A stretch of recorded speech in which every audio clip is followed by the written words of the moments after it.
Hello students, good afternoon. Myself Mohit Prakash और आज हम बीएससी सेकेंड ईयर में हार्डमानिया का डाइजेस्टिव सिस्टम पढ़ रहे थे। तो उसमें हम आज उसकी डाइजेस्टिव ग्लैंड्स के बारे में पढ़ेंगे। तो इसकी डाइजेस्टिव ग्लैंड कौन कौन सी होती हैं ये आज हम जानेंगे और इसकी डाइजेस्टिव ग्लैंड्स के बारे में आज फुली डिस्कशन करेंगे। तो डाइजेस्टिव ग्लैंड्स ऑफ हार्डमानिया। हार्डमानिया में निम्न डाइजेस्टिव ग्लैंड्स होती हैं।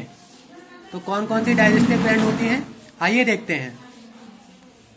पहली डाइजेस्टिव ग्लैंड है लिवर। तो लिवर एक बाइलोब्ड इंपॉर्टेंट डाइजेस्टिव ग्लैंड है जिसका राइट लोब छोटा तथा लेफ्ट लोब बड़ा होता है। लिवर डार्क ब्राउन कलर का होता है। लिवर कई लिवर सैक का बना होता है। यह कनेक्टिव टिश्यूज में धसी हुई होती है।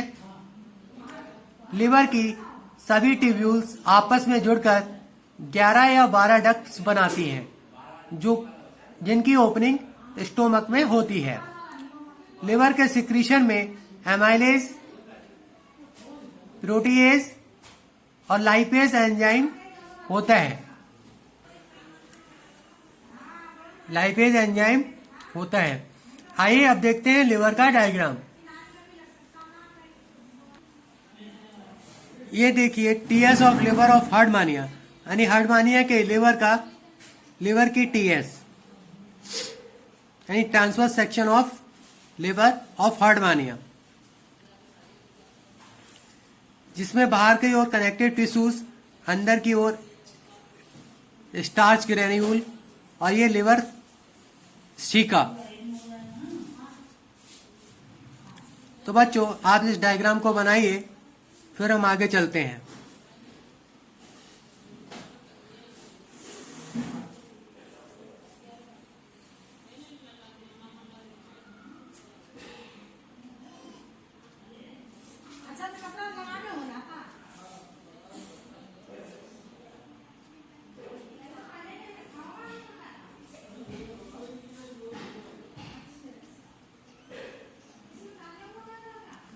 चलिए अब आगे चलते हैं।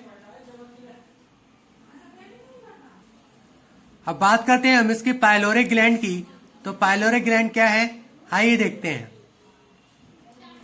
यह ग्लैंड स्टोमक तथा इंटेस्टाइन की वॉल्स में पाई जाने वाली ब्रैंकियल ट्यूब्यूल्स होती हैं।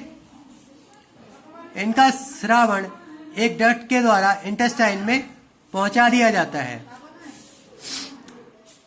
पाइलोरिक ग्लैंड की तुलना अन्य वर्टिब्रेट के पैनक्रियास से की जा सकती है। अब बात करते हैं हम इसकी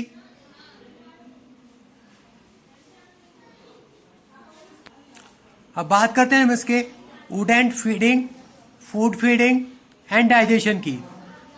तो इसका food and feeding, food feeding और डाइजेशन कैसे होता है आइए देखते हैं। पहले बात करते हैं इसके फूड की। तो इसका फूड कैसा होता है और किस टाइप से होता है आइए देखते हैं। फूड हार्डमानिया एक सीलरी एवं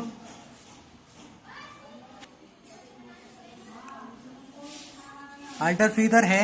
इसका फूड माइक्रोस्कोपिक ऑर्गेनिज्म जैसे एल्गी, डाइएटम्स, प्रोटोजोन्स आदि के रूप में होता है। तो इनकी फीडिंग कैसे होती है आइए देखते हैं। सीलिया की आउटगोइंग मूवमेंट से कॉन्स्टेंट वाटर करंट माउथ या ब्रैंकियल अपर्चर से प्रवेश करके बक्कल कैविटी एवं फेरिंक्स में आता है और स्टिग्मेटा के द्वारा यह एट्रियल कैविटी में पहुंचकर एट्रियल अपर्चर से बाहर निकल जाता है। ब्रैंकियल टेंटिकल्स भोजन को छानने का काम करते हैं और केवल छोटे साइज के फूड पार्टिकल्स को आगे बढ़ने की अनुमति देते हैं। बड़े पार्टिकल्स जो आगे की ओर नहीं जा पाते उन्हें माउथ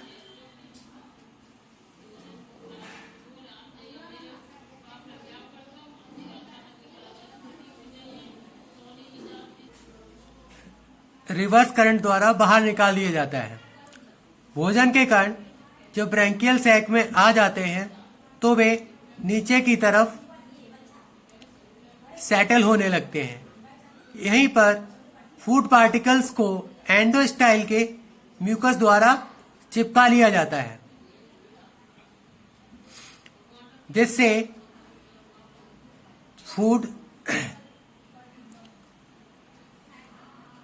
पॉड या म्यूकस कॉर्ड बन जाती है।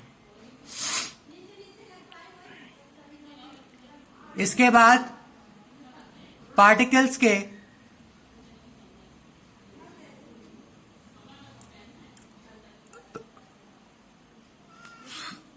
फ्लो के लिए दो डिफरेंट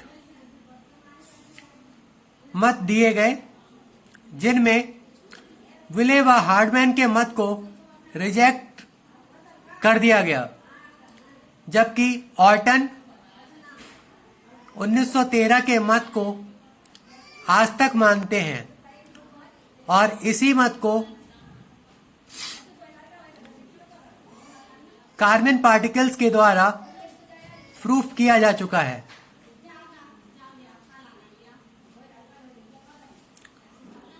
ऑर्टन के अनुसार एंडोस्टाइल से सीलिया की गति द्वारा फूड कॉर्ड की डायरेक्टली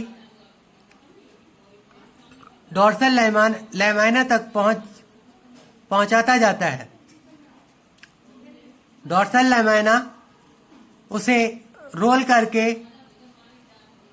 लैंगर्ट की सहायता से ईसोफेगस तक पहुंचाती है।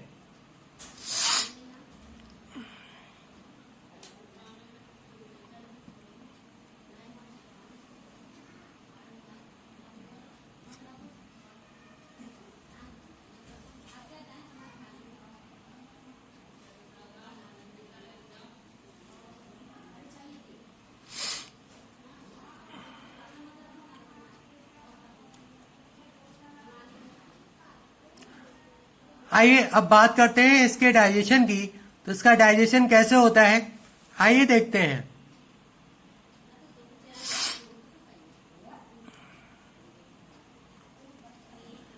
डाइजेशन, तो जैसा कि मैंने आपको अभी जैसे कि फीडिंग के अकॉर्डिंग पता लगा कि इसका जो फीडिंग है वो डाइजेशन का एक मेन पार्ट है, यानी फीडिंग के द्वारा ही डाइजेशन को हम कवर कर लेते हैं।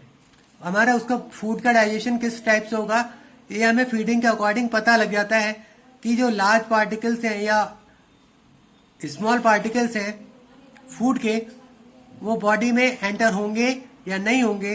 ये डाइजेशन का एक मेन पार्ट है फीडिंग प्रोसेस, कि उसमें जो लार्ज पार्टिकल्स हैं वो बॉडी से बाहर निकाल दिए जाते हैं, क्योंकि इंटेस्टाइन नैरो होने के कारण उन्हें बॉडी में वे एब्जॉर्ब नहीं कर पाते और बॉडी में सुटेबल नहीं रह पाते हैं, इसलिए उनको बाहर बॉडी से बाहर कर दिया जाता है या रिजेक्ट कर दिया जाता है, जैसे यूग्लिना में हुआ था। तो अब बात करते हैं इसके डाइजेशन की, यानी जो इसकी फीडिंग प्रोसेस के द्वारा जो फूड आया उसका डाइजेशन किस प्रकार होगा, आइए देखते हैं। फूड का पाचन या फूड का डाइजेशन स्टोमक में लिवर के स्रावण या सिक्रीशन द्वारा होता है। यहाँ एमाइलेज स्टार्च को हाइड्रोलाइज करके माल्टोज बनाता है और प्रोटीएज प्रोटीन्स को ब्रेक करता है और लाइपेज की क्रिया फैट्स पर होती है, यानी लाइपेज की जो रिएक्शन है वो फैट पर होगी।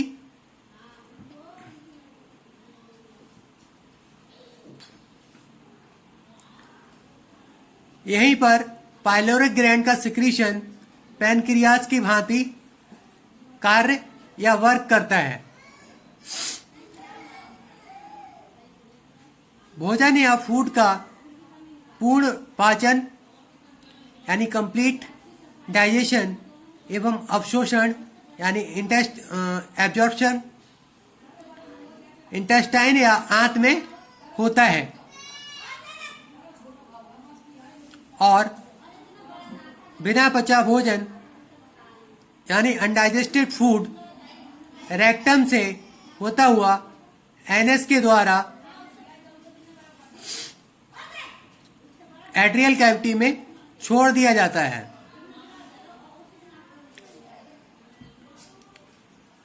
जहां से इसे एट्रियल अपर्चर से बाहर निकाल दिया जाता है। यानी हम सीधे सीधे सिंगल लैंग्वेज में समझे तो जो पहले फूड जो लिया बॉडी में जो गया उसकी फीडिंग प्रोसेस हुई, फीडिंग प्रोसेस के बाद डाइजेशन प्रोसेस हुई। तो डाइजेशन प्रोसेस में जो हमारा अनडाइजेस्टेड फूड था वो रेक्टम के यानी फैट्स का जो उसमें डाइजेशन नहीं हो पाया और वो अनडाइजेस्टेड फूड की कैपेसिटी में आ गया और उसको रेक्टम के द्वारा रेक्टम से एनएस के द्वारा एट्रियल कैविटी में छोड़ दिया जाता है और वहां से एट्रियल अपर्चर के द्वारा इसे बॉडी से बिल्कुल बाहर निकाल दिया जाता है। तो अब बात करते हैं हम इसके रिजर्व फूड की। तो इसका रिजर्व फूड कैसा होगा आइए देखते हैं। Reserve food of हार्डमानिया। हार्डमानिया में लिवर, इसोफेगस, स्टोमक तथा इंटेस्टाइन की वॉल्स में स्टार्च लाइक ग्रेन्यूल्स के रूप में मिलता है। यानी जो इसका रिजर्व फूड है वो इसोफेगस, लिवर और स्टोमक तथा इंटेस्टाइन की वॉल्स में स्टार्च लाइक ग्रेन्यूल्स के फॉर्म में मिलता है। तो बच्चों आज के लिए बस इतना ही। Thank you.